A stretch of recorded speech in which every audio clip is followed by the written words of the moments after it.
হয়তো এই সময়ে আপনার মনেও এটাই ভাবছেন, আমার সাথে এই সব কিছু কেন হচ্ছে? হয়তো আপনি নীরবভাবে নিজেকে এটা বলছেন, আমি ক্লান্ত হয়ে গেছি, আমি ভেঙে গেছি। এখন আর আমার মধ্যে সহ্যের কোনো ক্ষমতা নেই। মানুষ আপনাকে হয়তো সান্ত্বনা দিবে যে সবর করো, সময়ের সাথে সাথে সব কিছু ঠিক হয়ে যাবে। কিন্তু তোমার মন এই প্রশ্ন হয়তো করে, শেষমেশ কিভাবে সবর করব, যখন আমার ভিতরের সমস্ত শক্তি শেষ হয়ে গেছে। এই অনুভূতি মানুষকে ভেতর থেকে নিরুপায়, নিস্তব্ধ আর একা করে দেয়। কিন্তু আজকে আমি আপনাকে মনের একটা কথা বলতে চাই। সবচেয়ে প্রথমে এটা জেনে নিন যে আপনি যেটা অনুভব করছেন সেটা ভুল নয়। পরীক্ষায় মন ভারী হয়ে যাওয়া, চোখগুলো অশ্রুসিক্ত হয়ে যাওয়া আর শক্তি শেষ হয়ে যাওয়া মানুষ হওয়ার নিশানি। কিন্তু মনে রাখুন, এই কারণ সারা জীবন থাকবে না। ইনশাআল্লাহ এই সময়ও শেষ হয়ে যাবে। কেননা আল্লাহ তাআলা আপনাকে এই পরীক্ষায় কখনো একা ছাড়েননি। তিনি প্রতিটা মুহূর্তে আপনাকে দেখছেন, আপনার মনের সব দুঃখ জানেন, আপনার প্রতিটা নীরব দীর্ঘশ্বাস শোনেন। আর সবচেয়ে ঊর্ধ্বে তিনি জানেন যে আপনার ভিতরে এই পরীক্ষাকে শেষ করার শক্তি আছে। আল্লাহ তাআলা কোরআন মাজিদে বলেন, আল্লাহ কোনো প্রাণীর ওপরে তার সাধ্যের বেশি বোঝা চাপান না। এই আয়াত আমাদেরকে বিশ্বাস দেয় যে যদি এই পরীক্ষা আপনার জীবনে এসেছে, তো আল্লাহ তার সাথে সেটাকে সহ্য করার ক্ষমতাও দেন। হোক আজ আপনার নিজের ক্ষমতার অনুভূতি না হোক। রাসূল সাল্লাল্লাহু আলাইহি সাল্লাম বলেন, মুসলমানের যেই ক্লান্তি, যেই দুঃখই অথবা যেই কষ্টই আসে, এমনকি তার যদি কাঁটাও ফোটে, তো আল্লাহ তাআলা এর মাধ্যমে তার গুনাহ মাফ করে দেন। এজন্য আপনার কষ্টকে শুধুমাত্র দুঃখ ভাববেন না। সম্ভাবনা আছে এই পরীক্ষায় আপনার গুনাহ মাফের মাধ্যম হয়ে যাবে। এই অশ্রুই আপনাকে আল্লাহর আরও নিকটবর্তী করে দিবে। আর এই সবরই আপনার মনকে আগের চেয়ে অনেক বেশি মজবুত বানাচ্ছে। সবচেয়ে আগে এটা জানি যে সবর আসলে কি। মনে রাখুন, দুঃখে তপ্ত রোদেও আশার হাত ধরে রাখাই হলো সবর। কেননা সবরের পরে আল্লাহর রহমত অবশ্যই আসে। অনেক মানুষেরা ভাবে যে সবরের মানে শুধুমাত্র নীরব থাকা, হাতে হাত রেখে বসে থাকা, অথবা আমাদের মনের দুঃখকে লুকিয়ে রাখা। কিন্তু বাস্তবতা এর একদম উল্টো। সবরের মানে এটা নয় যে আপনি চেষ্টা করা ছেড়ে দিবেন, বরং সবর এটাই যে আপনি আল্লাহ তাআলার ওপরে দৃঢ় বিশ্বাস রেখে আপনার পুরোপুরি আশা আর চেষ্টা জারি রাখবেন। তারপর আপনার সমস্যাগুলো তার সোপর্দ করে দিন, কেননা তিনিই উত্তম সিদ্ধান্তকারী।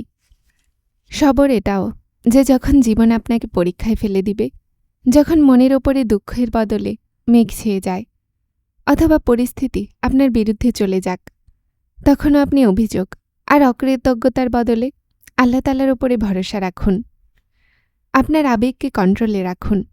আর মনে রাখুন, এই সময় সারা জীবন থাকবে না। আল্লাহ তাআলা কোরআনে কারিমে বলেন, হে ঈমানদারগণ, সবর করো।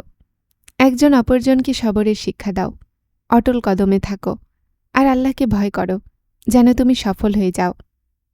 এটাই ওই সবর যা মানুষকেও মজবুত করে দেয় আর আখিরাতেও সফলতার মাধ্যম হয়ে যায়। এখন প্রশ্ন এটাই যে সবর কিভাবে তৈরি করা যায়। এটার প্রথম আর সবচেয়ে সুন্দর উপায় হলো এটা যে নিজের ভাবনাকে কাবুতে রাখা যায়। একটু ভাবুন, কখনো কি এমন হয়েছে যে সেই ছোট ছোট সমস্যা আপনার জীবনে এত বড় হয়ে গেছে যে সব দিকে অন্ধকার আর অন্ধকারই অনুভব হতে লেগেছে? যতটা আপনি সেটার ব্যাপারে ভাবতেছিলেন, ততটাই সমস্যা আপনার ভারী মনে হচ্ছিল, যেমন মনের ওপরে বোঝা বেড়ে যাচ্ছিল। এটা একটা মনুষ্য চিন্তা। পরীক্ষার সময় মন ভার হয়ে যায়, মানুষ চিন্তিত হয়ে যায়।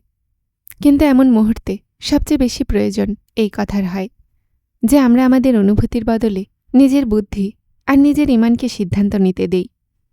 হয়তো এই সময়ে আপনার মনে একটা প্রশ্ন আসছে, এই কথাগুলো শুনতে তো খুবই ভালো লাগে, কিন্তু যখন পরীক্ষা নিজে মানুষের ওপরে এসে যায়, তো সবর কিভাবে করব? এটাই ওই প্রশ্ন যেটার জবাব আমি সামনে গিয়ে বুঝব। সবচেয়ে আগে নিজের মনে এই কথা সবসময়ের জন্য বসিয়ে নিন যে আল্লাহ তাআলা নিজে কোরআনে কারিমে আমাদেরকে একটা এমন ওয়াদা দিয়ে দেন যা প্রতিটা ভাঙা হৃদয়ের জন্য আশার আলো। আল্লাহ তাআলা বলেন, আল্লাহ কোনো প্রাণীর ওপরেই তার সহ্যের চেয়ে বেশি বোঝা চাপান না। এটা শুধুমাত্র একটা আয়াত নয়, বরং আল্লাহ তাআলার এমন ওয়াদা যা সব মুমিনের হৃদয়কে আশা দেয়। এজন্য যদি আজ আপনি কোনো পরীক্ষা, দুঃখ অথবা চিন্তা দিয়ে অতিক্রম করছেন, তো বিশ্বাস রাখুন, আল্লাহ তাআলা জানেন যে আপনার ভিতরে সেটাকে সহ্য করার ক্ষমতা আছে। হয়তো আজ আপনি নিজেকে দুর্বল অনুভব করছেন, কিন্তু আপনার রব আপনার চেয়েও ভালো জানেন। এজন্য সবচেয়ে প্রথমে আপনার মন আর আপনার ভাবনাকে সামলান। একটু কিছু মুহূর্তের জন্য অপেক্ষা করুন। যদি আপনি প্রতিটা বিপদকে আপনার জীবনের সমাপ্তি ভেবে আল্লাহর একটা পরীক্ষা ভাবা শুরু করে দেন, আর পুরো বিশ্বাসের সাথে এটা মেনে নেন যে আল্লাহ তাআলা অবশ্যই সহজ করে দিবেন, তো কি হবে? সেই সমস্যায় যা আজ আপনার একটা বড় পাহাড়ের মতো দেখা যাচ্ছে, আস্তে আস্তে আপনার জন্য সহজ হতে লাগবে। কেননা যখন আপনার মন আল্লাহর ওপরে ভরসা করে নেয়, তো সমস্যাগুলো আগের মতো ভারী থাকে না। যদি কোনো বান্দা অথবা বান্দি তার জীবনের পরীক্ষাগুলোতে ক্লান্ত হয়ে গেছে, নিজেকে নিরুপায় অনুভব করছে, আর সে বুঝতে পারছে না যে সামনে কিভাবে চলতে হবে, তার অন্তরে আপনার রহমতের এমন আলো দিয়ে দিন যে তার সব হতাশা আশায় বদলে যাবে। ইয়া আল্লাহ, আমাদের সবর দান করুন, এমন সবর যা অভিযোগের বদলে আপনার নিকটে আনবে, এমন সবর যা আমাদের ঈমানকে মজবুত করবে, আর এমন সবর যেটার পরে আপনার রহমত আর আপনার সন্তুষ্টি নসিব হবে।